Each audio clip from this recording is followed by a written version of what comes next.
बहुत साल पहले की बात है। एक जंगल में रहता था एक तोता। तोता बहुत ही नेक और मेहनती था। बरसात का मौसम आ रही थी। तोता अपना घोंसले बनाने के लिए एक एक करके सूखे तिनके इकट्ठा कर रहा था। वो सुबह से काम कर रहा था। तोता नदी के पास से सूखे तिनके उठाकर एक पेड़ के डाल पर जमा कर रहा था।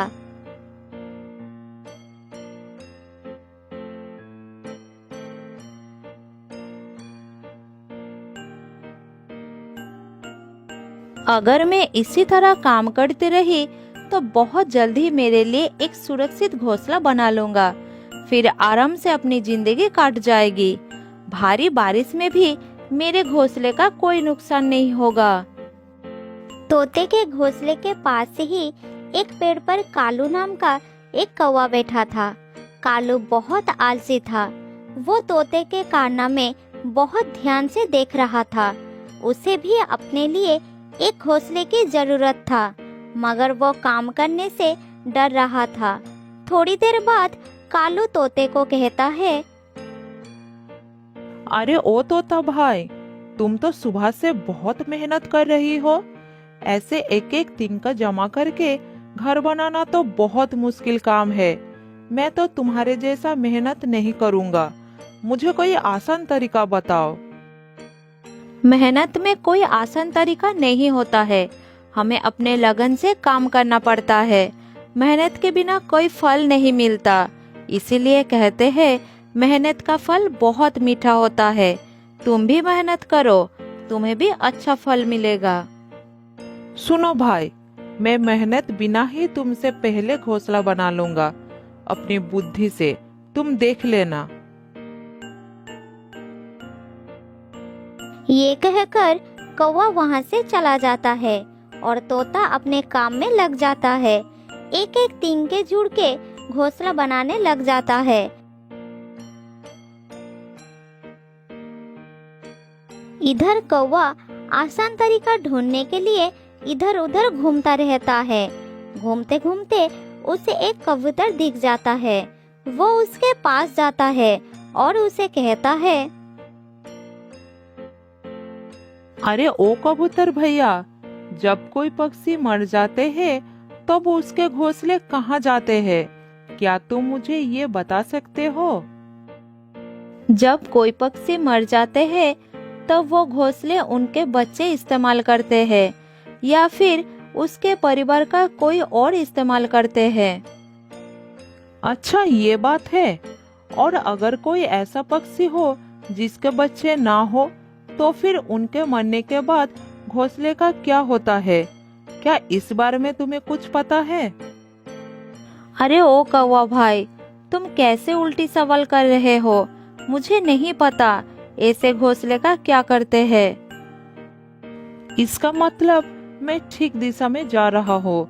कोई ऐसा पक्षी मिल जाए जिसका कोई बच्चे ना हो, तो उसके मरने के बाद मैं उसका घोंसला ले सकता हूँ।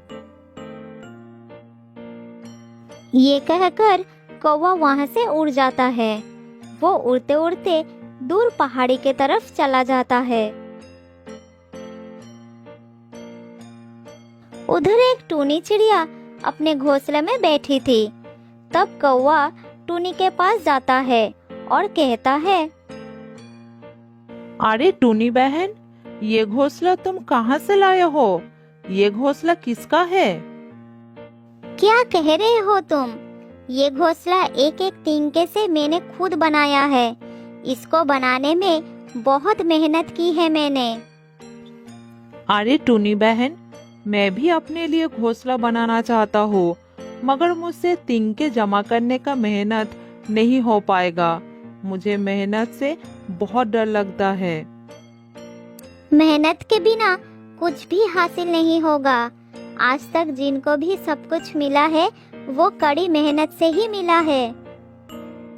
अच्छा, तुम ये बताओ, यहाँ कोई खाली घोंसला मिलेगा मुझे?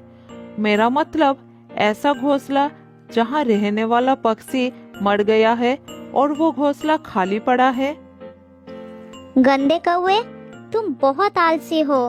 तुम पहाड़ी के उस पार जाओ। हो सकता है तुम्हें कोई चील का पुराना घोंसला मिल जाए, लेकिन अगर तुमको वो मिल भी गया फिर वो तुम्हारा काम नहीं आएगा। ये सुनकर कौवा खुश हो जाता है और पहाड़ों की तरफ चला जाता है।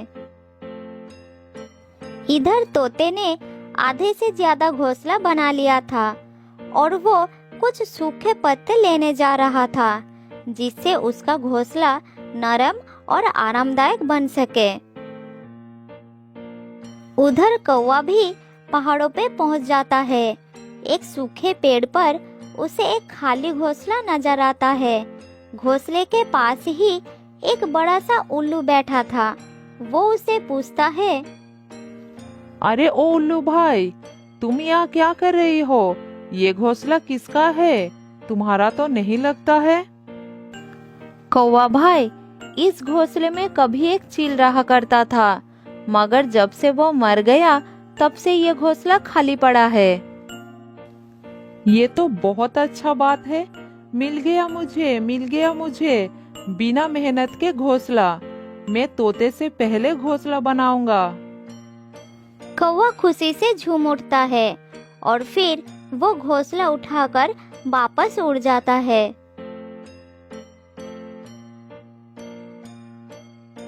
इधर तोता भी अपना घोंसला बना लिया था और वो बहुत खुश था। अब मुझे कोई चिंता नहीं, मौसम जैसा भी हो मैं अपने घोंसले में सुरक्षित रहूंगा। आंधी तूफान में भी मेरा घोंसले का कोई नुकसान नहीं होगा।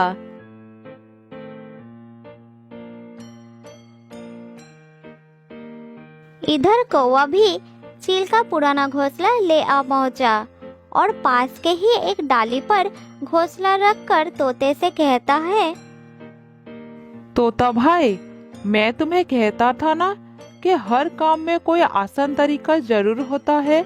ये देखो, मैंने मेहनत भी नहीं की और घोंसला भी बना लिया।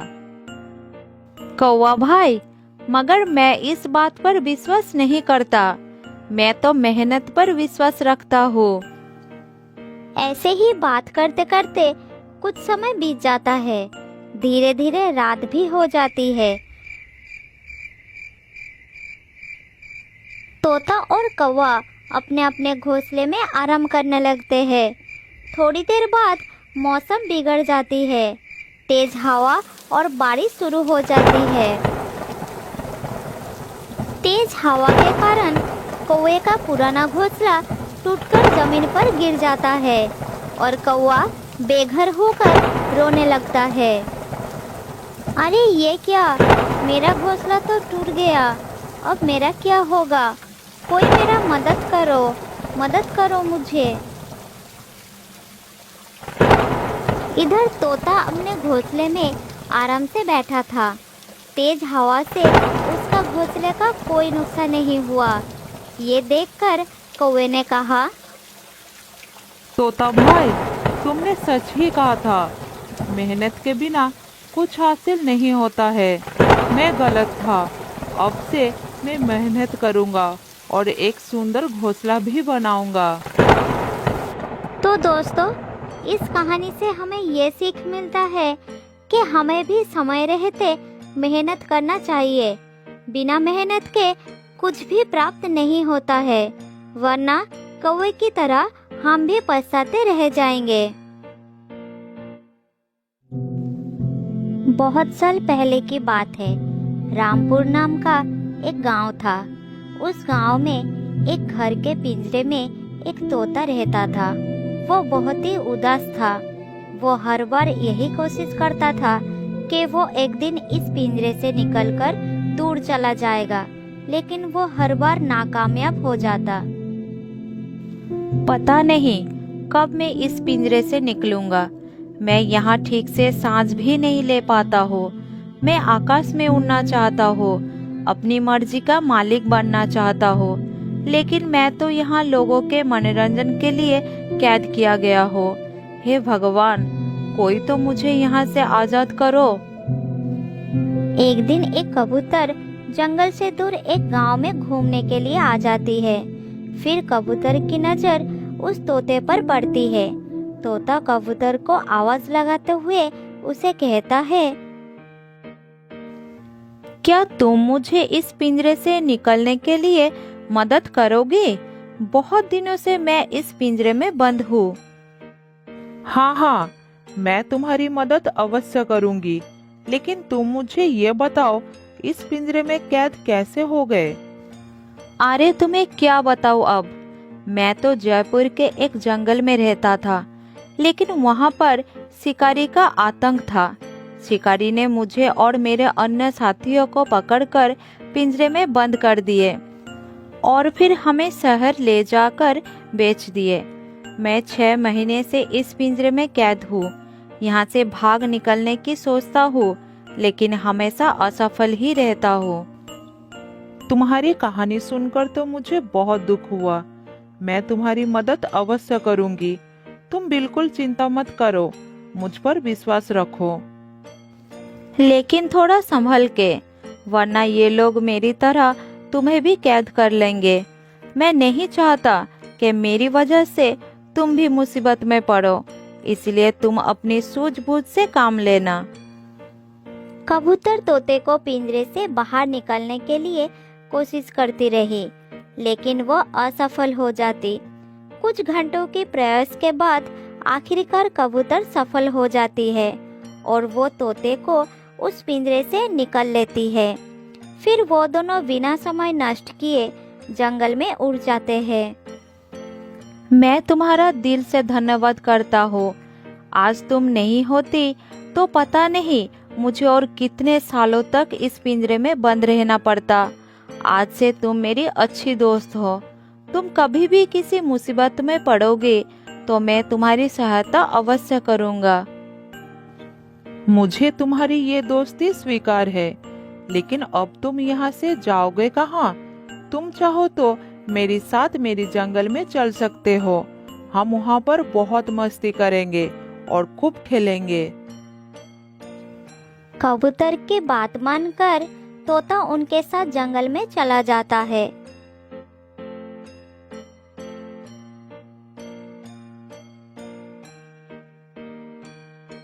कबूतर एक बहुत ही सुंदर और विशाल पेड़ पर अपना घोंसला बनाकर रहती थी। क्योंकि तोता वहां पर नया था, इसलिए उसके पास खुद का घोंसला नहीं था। अरे वाह, तुम्हारा घोंसला तो बहुत ही सुंदर है और ये पेड़ भी कितना विशाल और सुंदर है। इसमें तो कितने मीठे मीठे फल है। तुम्हें कितना मजा आता होगा ना यहाँ रहकर। तुम जब चाहो यहाँ का मीठा मीठा फल का आनंद भी उठा सकती हो। मेरे पास तो कोई घर भी नहीं है, मैं कहाँ रहूँगा। अरे मेरे प्यारे दोस्त, तुम चिंता क्यों करती हो? मैं हूँ ना यहाँ। हम दोनों मिलकर तुम्हारे लिए एक सुंदर सा घोंसला बनाएंगे। तुम जब तक चाहो मेरे घोंसले में रह सकते हो। जैसे ही तुम्हारा घोंसला तैयार हो जाएगा, तुम वहाँ रहने चले जाना।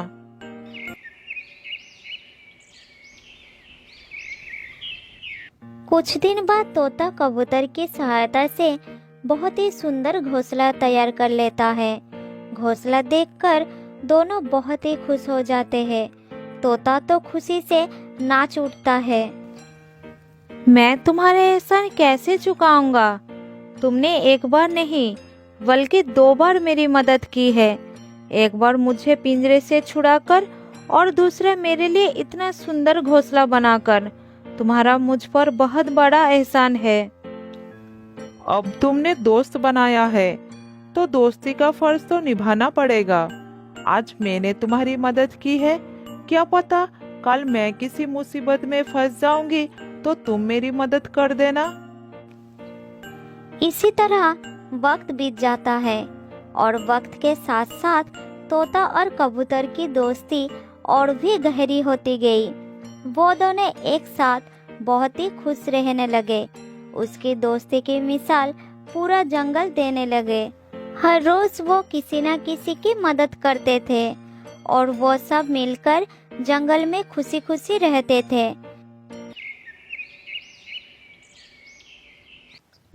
एक दिन जंगल में आग लग जाती है। आग धीरे धीरे जंगल में फैलने लगती है। तोता और कबूतर समझ ही नहीं पा रहे थे कि ये हो क्या गया। अरे ये आग कैसे लग गई? हे भगवान, हमारी सहायता करो। जंगल में बहुत सारे जानवर हैं, वो सारे जलकर मर जाएंगे। हमें कुछ करना होगा दोस्त, नहीं तो जंगल का कोई प्राणी नहीं बच पाएगा। जल्द ही हमें कुछ उपाय निकालना होगा। सभी जानवर डर के मारे इधर उधर भागने लगे। जानवर तो जैसे तैसे उस जंगल से निकलने में कामयाब हो गए थे, लेकिन पक्षियों के बच्चों को आग और धुएं की वजह से उड़ने में बहुत दिक्कत हो रही थी। बच्चे घोंसले से बाहर नहीं जा सकते। हमें बच्चों को घोंसले से बाहर निकालना होगा, नहीं तो वो मारे जाएंगे। मेरे पास एक उपाय है। हम दोनों एक लकड़ी को अपने होठों से कसकर पकड़ लेते हैं और छोटे बच्चों को उस डाल के सहारे जंगल के बाहर ले जाते हैं। तुमने तो बहुत अच्छी उपाय निकाली है। जल्दी चलो, नहीं तो देर हो जाएगी।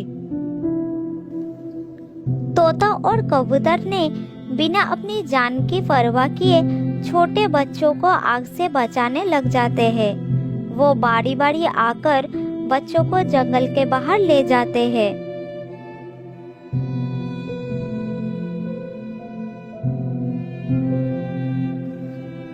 थोड़ी देर में पूरे जंगल में आग फैलने लगते हैं। छोटे बच्चों को बचाने के चक्कर में वो ये भूल जाते हैं कि वो दोनों आग के चपेट में आ चुके हैं। पूरे जंगल में धुआं फैल जाता है।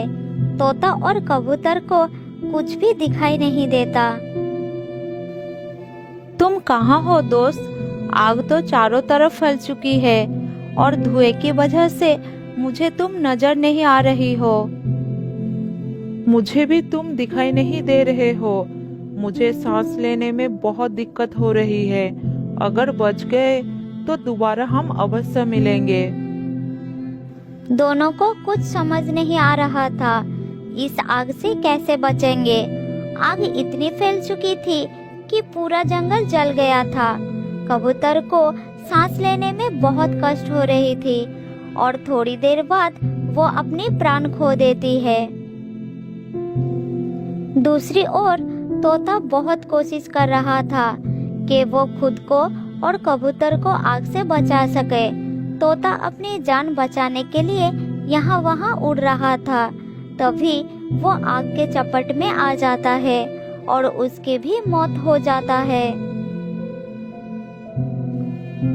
बहुत देर तक जब अन्य पक्षियों को तोता और कबूतर दिखाई नहीं देते, तब उन्हें अंदेशा हो जाता है कि शायद वो आग की चपेट में आ गए हैं। मुझे ये सोचकर बहुत ही दुख हो रहा है कि हमारे प्राण की रक्षा करते करते वो अपनी जान दे बैठी। भगवान उन दोनों की आत्मा को शांति दे।